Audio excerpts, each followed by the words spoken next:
দুদিন ধরে ফেসবুকে ঢুকতে পারি না ভাই। এই বেডে নাকি জামাই টুনটুনি কাটতে লাগছে, আবার টুনটুনি কাটটা টিকটক বানায়, টিকটক হাতে নিয়ে। টুনটুনি কি এত সস্তা হয়ে গেছে, যে পায় এই কাইটা লাইতেছে, দুদিন পরে পরে একটা না একটা টুনটুনি কাইটা ফাটা দেয়, দড়ি করে কবে জানি কাঠটা হয়ে যায় ভাই। এটি কি করে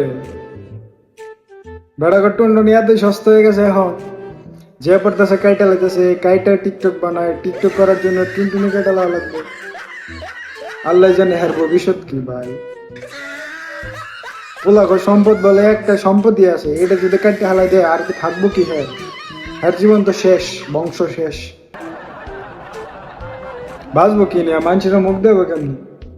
রাস্তাঘাট আইলে তো মানুষ করবো কিরে তোর তো টুনটুনি নেই।